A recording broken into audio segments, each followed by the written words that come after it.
Welcome back, TCS viewers. Chris Niccolls here from the camera store, and today it is our turn to look at the Canon 7D Mark II. Now, just so you guys know at home, we are actually filming the entire episode on a 7D Mark II. It's going to give you a good idea of the video characteristics and quality, which we're going to come to later on in the episode. You know, one of the interesting things you guys have to remember with the Canon 7D and 7D Mark II, the heritage here. The 7D was one of the most popular journalistic and wildlife cameras that Canon ever made, and it came out 5 years ago. And the fact is, Canon's actually been very slow on releasing new SLRs. So now, 5 years later, we've got a 7D Mark II. That means that this camera has a lot of promises to keep, and we really want to see, can this camera now deliver comparable results to a lot of the other competition on the market? So we are going to test image quality, video capabilities, autofocusing, handling, ruggedness. We're going to take this camera through its paces and see if it can do what it needs to do. All right, so we've talked about, 5 years since the 7D. What's really changed? Well, when it comes to handling, almost nothing. Now, don't get me wrong, I know I have a habit of sounding negative. Really, the camera is incredibly familiar to anybody who's picked up a Canon SLR, and that can be a very good thing. Everything's where you'd expect it to be. The camera feels the same, maybe slightly heavier, but it's a very comfortable, very, very rugged feeling body. I do like a lot of things about Canon. I love the exposure comp on the back dial. It's so quick to change. The button placement is logical, and again, I've used a lot of these cameras, so everything is right in my fingertips without having to relearn anything. So it really comes down to, do you love or hate the Canon design? I mean, I do have a complaint. I do find the grip too big. I've always found that on most Canon cameras. I can't quite get my fingers in there to really feel secure, but somebody with larger hands probably has no problem, really likes it.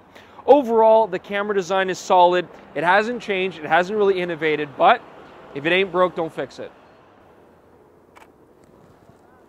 It's a beautiful viewfinder to use. I mean, overall, it's kind of interesting. I think the last time I shot a Pro Canon SLR was our 70D video.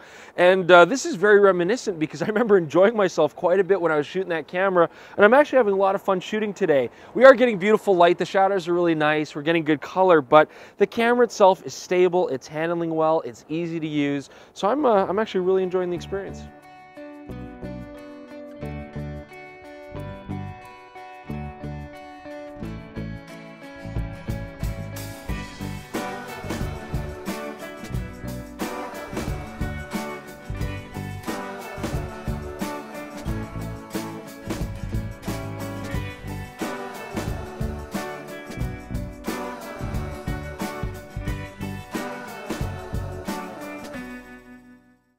What I am actually enjoying today is shooting long. I almost never do, so it's actually a lot of fun here today, getting these shots with a different perspective than I'm used to. You know what I'm hating? Having to drag the stupid strap around. Driving me freaking crazy. So everything's behaving the way I'd expect it to. The metering is pretty sound. It's very Canon, so you'd be used to that. Another thing I'm noticing, and it's a bit premature here, folks, but the autofocus on this thing is incredible, especially point to point. It's just hitting every time, it's going right to the target, and it's incredibly quiet. So we're going to talk more about that, but big plus. But here's my favorite thing so far using the camera.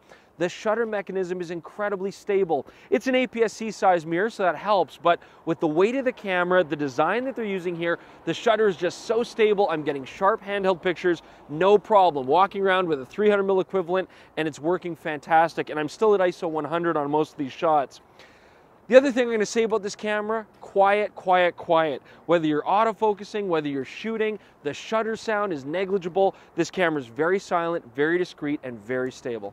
All right, so I've got a shot that I want to take here, but I've got to be pretty low to the ground. So rather than use the viewfinder and get right on my belly, I am going to shoot off the live view. And again, the 7D Mark II should do a great job because we have this hybrid autofocusing.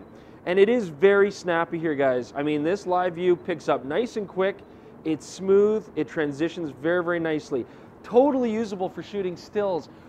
One of the things that I do find a little bit difficult is the continuous focusing in live view.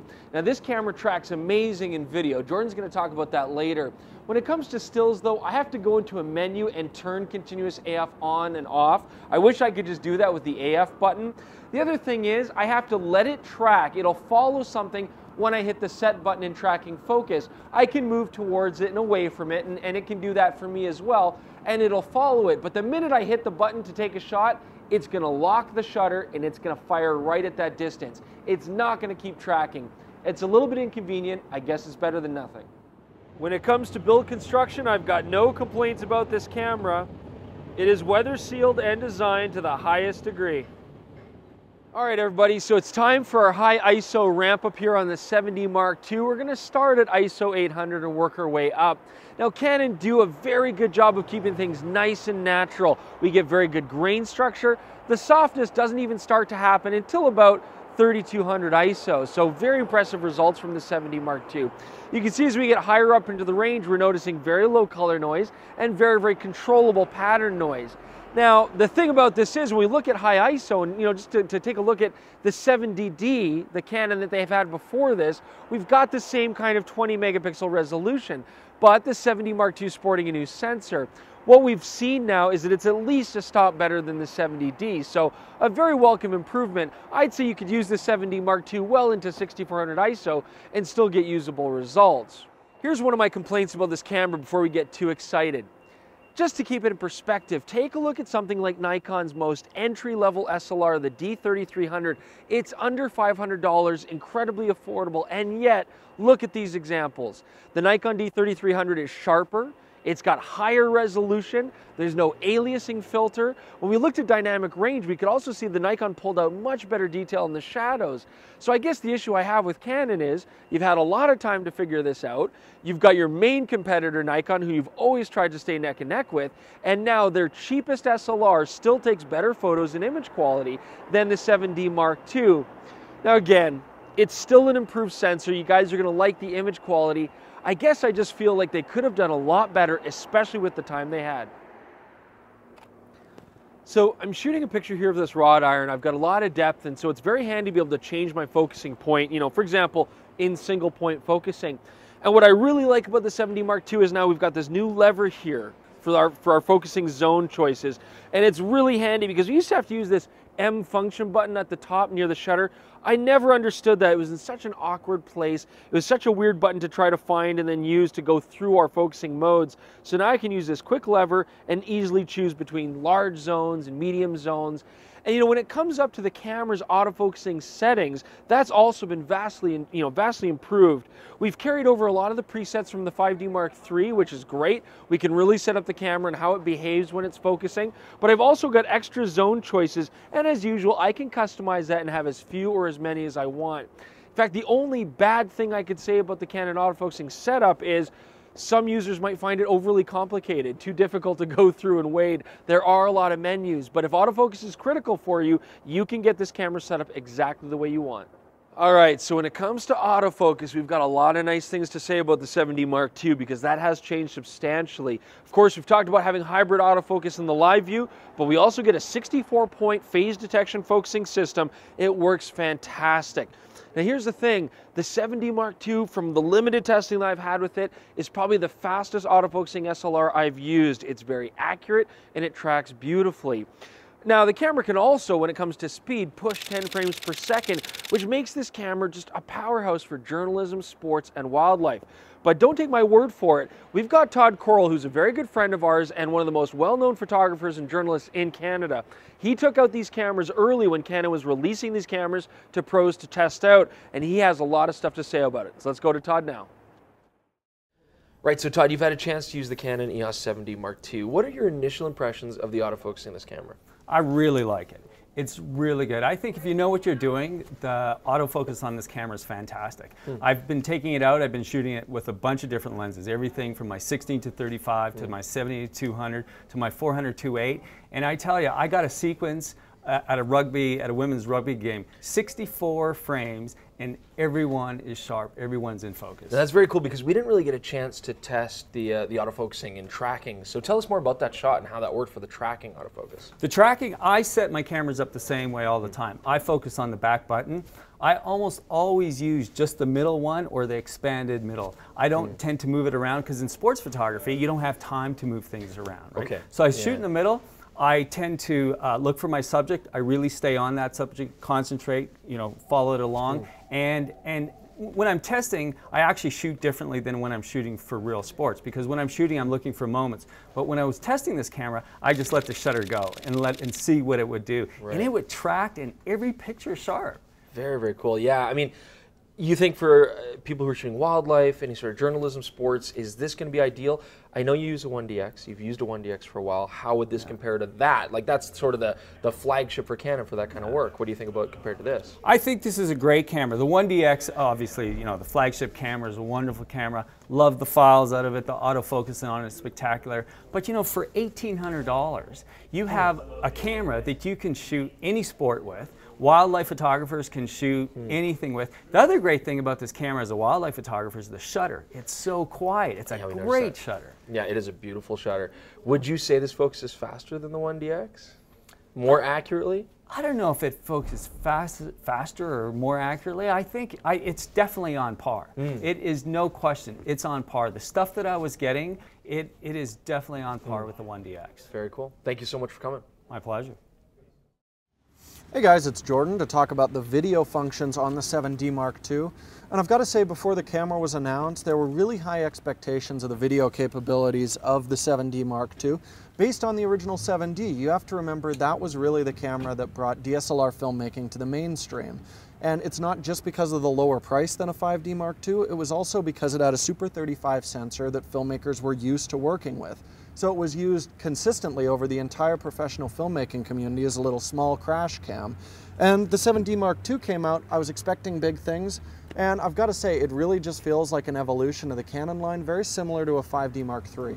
Looking at the image quality from the 7D Mark II, it is very reminiscent of the 5D Mark III in that there's no issues with moire aliasing, which is really nice, but it's also quite soft. It has that nice Canon character to it, but looking at it right now, you can see there's a lack of fine detail, especially when you're viewing things at full 1080p. Now, they have made some improvements. This shoots 60p. It's the only other Canon besides the C100 Mark II or the 1DC, they're cinema cameras that'll shoot 1080 60p. No moire or aliasing issues, but still quite soft. So you've got to be willing to sharpen these images up a little bit. That's kind of the defining trait of this camera. Looking at the low light performance of the 7D Mark II, we're going to ramp up from 800 all the way up to 16,000. And you can see it's pretty good. It's a big jump over the 7D and actually a little better than the 7ED as well. I still wouldn't put it in line with something like the 5D, but here I think the soft image actually helps us out a little bit. That noise isn't quite as visible. Now, as far as the image quality is concerned, one thing I do really want to talk about is the lack of any sort of log profile. And we're starting to see it on more and more cameras. It's a shame Canon isn't including this. I'd like a flatter profile that I could grade a bit more aggressively. As is, I just turn my sharpness and saturation down and hope for the best. But you can see there's some shots here where those highlights are completely clipping. And if we had a log profile, I'd probably be able to keep them better in check. So Canon's also finally listened to us and put a built-in intervalometer right into the camera body. It's something some other people have been doing for a while now. But the good news is it's now available on a Canon camera. And it does give you intervals from 1 shot to 99 shots, or you can just have it shoot unlimited from, until the card or the battery dies. But it's a bit of a pain because my favorite interval when I'm shooting is usually about, if I'm shooting 24 frames, it's 240 frames. If I'm shooting 30 frames a second, it's 300. Because 10 seconds is usually as long as I'll ever want a time lapse to go in a single clip. And I don't have that option for that. Now, there is one huge feature of the 7D Mark II that really sets it apart from almost any other camera out there, and that's its on-pixel phase detect autofocus, and it works incredibly well. And here we're shooting with a little faster shutter speed so you can really see the focus, and on the Canon 40mm STM lens, which focuses very smoothly, and you can see it almost never loses the subject, and when it does, it'll shift focus very smoothly back to where it needs to be. So it's not very jarring, doesn't draw a lot of attention to itself. Now, the problem here is you can use the face detect, which works well, grabs onto a face, but if you want to use any other point, you've actually got to use the thumbstick on it. It would be really nice if they could put a touch screen, and I know Canon has issues about durability, things like that, but the glass on touch screens has gotten incredibly robust on a lot of these rugged, weather-sealed cameras, especially something like the GH4. I don't honestly believe they can't offer that, but the autofocus is so good, I can still see using this camera once in a while on something like our Ronin gimbal for walk and talks like we did at the start of this video. You can see it's very smooth. Just put it on face detect, it'll hang right onto your subject's face, never deviates, and it works incredibly well. So that is one benefit that might be worth buying the 7D Mark II for.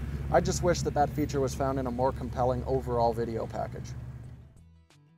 All right, so we've played with the 7D, and there's things we like about it. There's some things that we don't. So I don't know, what are your impressions? You shot with it for a while. Yeah, I actually had a chance to take it out to Banff, shoot with it for a full week. I did do some video, but I actually did something odd and shot a lot of stills as well for me. Yeah, it's strange. And yeah, I love the experience of shooting with this camera. I would say it is easily, in terms of the autofocus, the responsiveness, the buffer, everything on it is about the best thing Canon's ever put out. I would agree with that. You know, using this body, I can see why everybody is so high on it being such a fantastic wildlife camera, sports camera, journalism camera. Because as a body design, it handles well, it's rugged, and it's fast, and like, so stable.